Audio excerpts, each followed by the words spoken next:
Good morning, Gospel Life Church, and welcome to the devotional for today. Um, just going to spend a little time on a portion of our reading from Sunday from the pulpit, and what we've been reading in the church devotional. So, I'm going to be in Matthew 24, and I'm going to look at the second part of this passage, starting in verse 36, and we're talking about Christ's return. The fact that no one knows the day or the hour and what that really means to us right here, right now. But concerning that day and hour, no one knows, not even the angels of heaven, nor the Son, but the Father only. For as we for as were the days of Noah, so will be the coming of the Son of Man.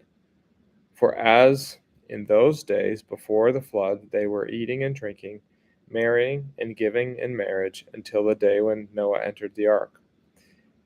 And they were unaware until the flood came and swept them all away, so will be the coming of the Son of Man. Then 2 men will be in the field, one will be taken and one left. 2 women will be grinding at the mill, one will be taken and one left. Therefore, stay awake, for you do not know on what day your Lord is coming. But know this, that if the master of the house has known in what part of the night the thief was coming, he would have stayed awake and would have not let his house be broken into. Therefore, you also must be ready, for the Son of Man is coming at an hour that you do not expect. Who then is the faithful and wise servant whom his master has set over his household to give them their food at the proper time? Blessed is the servant whom his master will find so doing when he comes. Truly I say to you, he will set him over all his possessions.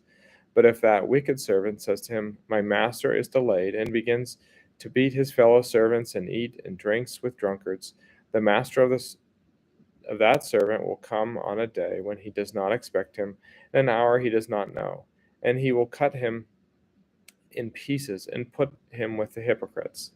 In that place there will be weeping and gnashing of teeth. So just a couple things that really stood out to me about this passage. The first is, we take for granted a little bit that no one knows when Christ is going to return. We say that, we pay lip service to that, but we don't live like that in a lot of cases. It really is striking to me that Christ says here that truly no one knows. The angels don't know. He doesn't know as the Son, but only the Father knows. He gives the examples of Noah and the flood, and then paints that picture of 2 people in the field or 2 people working, and one of them gets whisked away. Maybe you're like me. If you grew up watching some of the Left Behind movies, you remember the depiction there, or maybe if you're a little younger than me or big into Marvel, you think of the Avengers movie where people get removed from the world instantly, and that's what we should expect. But it doesn't have a ton of meaning to us unless we're not ready. So when you look at this, you've got to ask yourself the question first: Are you ready? Are you, if Christ comes tomorrow, or if something were to happen and you are taken from this world, are you ready? Do you have saving faith in Christ Jesus alone for your salvation? Do you believe in God and Christ and what the Bible teaches about him? Not just like we talked about on Sunday. Are you the churchgoer, or are you the person that volunteers in ministry? I know the leadership heart on this, and my heart for the body is that all that are here as part of our body are true believers. So I hope and I pray that is something that we don't have to think about from that standpoint. But what we should be thinking about as believers is to be busy. I like how this passage tells us to stay awake. Um, we have a tendency to nod off. We have a tendency to fall asleep. Um, it can be hard sometimes. I understand that. I can relate to that. But we're called to be active in God's work. And we're called here not to be surprised or not to be um, caught. Specifically, here, there's think about the rapture occurring. Um, maybe to be caught in sin at the time of the rapture, or maybe just to be caught being apathetic. Um, I think that's a tendency of younger people a lot of times to think that they can, kick the spiritual can down the road. I don't have to take this seriously until I'm older, or until I'm, married or have kids or something like that. But that's not what we're called to do.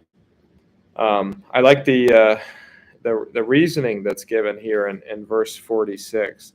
Um,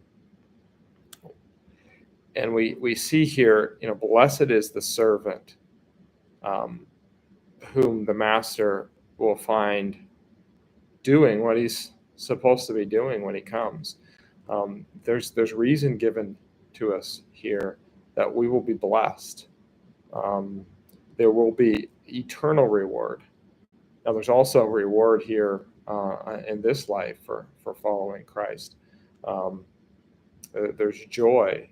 God has designed our best lives for us to follow Him, to be obedient. And then we see the contrast here at the end of the judgment for the unprepared. And that's not going to be pretty. It's not something that we want for ourselves. It's not something that we want for anyone else. And it's motivation to share the good news of Christ. We're going to be talking about opportunities to just invite a friend to church. Easter is coming, and it's the best time to be inviting an unsaved friend or neighbor to church. So you'll be hearing more about that, but I just wanted to just share a little bit from this passage as I've been working through it this week in our devotional as well. Hope you guys have a great day.